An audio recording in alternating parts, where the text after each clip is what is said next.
going to be reviewing is actually this Howork stand mixer attachment, which I've already put in the mixer because I'm going to be using that one today, as well as a whisk and a dough hook.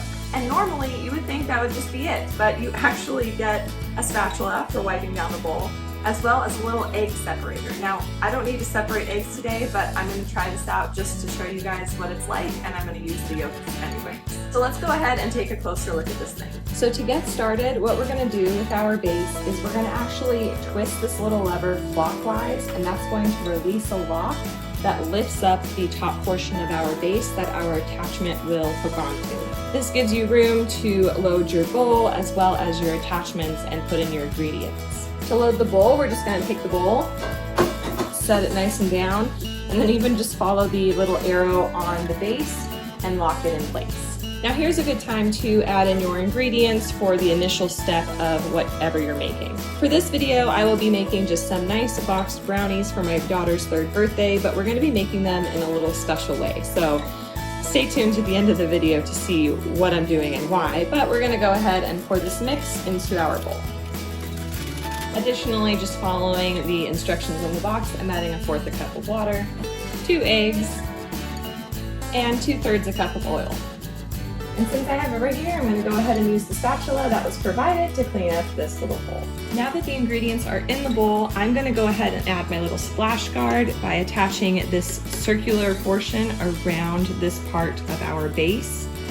And it's going to create a nice good seal, not only with the center part of our base, but also this rim goes right along the top of the bowl and it creates a great seal. Before I put this down, I'm going to go ahead and attach on my little paddle attachment, which I'll be using for these brownies. But if I was making buttercream frosting or cinnamon bun dough, I would use one of the other attachments. And finally, we're going to go ahead and just release this lever again to unlock this device so that it can go down and we can start our mixing.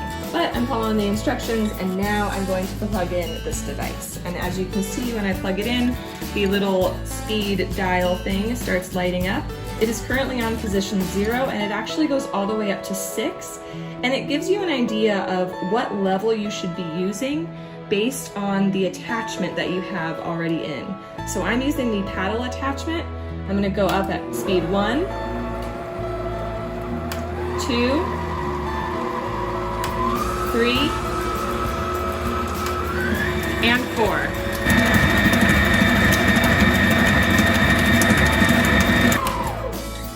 So that went really well.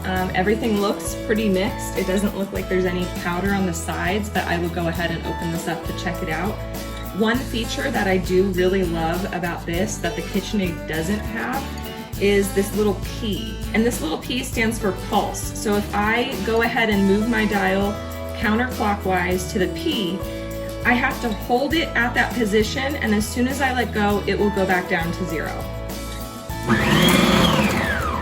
So this is great if you just want to very quickly incorporate little ingredients without having to have the device turned on for an extended period of time.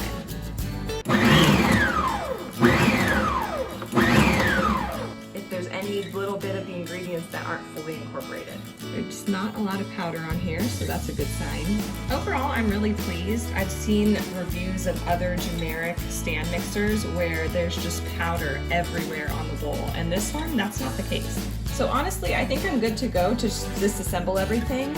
The way that my blade or this paddle attachment kind of landed, it's making it so that I can't take it off, but the bowl, there's enough space to just remove the bowl, and now that's not a problem anymore. I'm also going to remove the splash guard, which wasn't even necessary. It didn't get anything on here, which is kind of cool. But again, if you're working with a bigger batch of batter and you're adding in your dry ingredients, this is a necessity. The spatula also really works great. And one thing that I've noticed so far, even just using this, when I originally used my KitchenAid mixer, there was a lot of residue coming off the stainless steel bowl, and I'm not really noticing that with this one. So in my opinion, that's a plus. So I'm really trying to just scrape the bottom of the bowl, and there's not a lot of just like powder sitting at the bottom. So this paddle attachment at least did a really good job at incorporating everything together, and in a relatively short amount of time.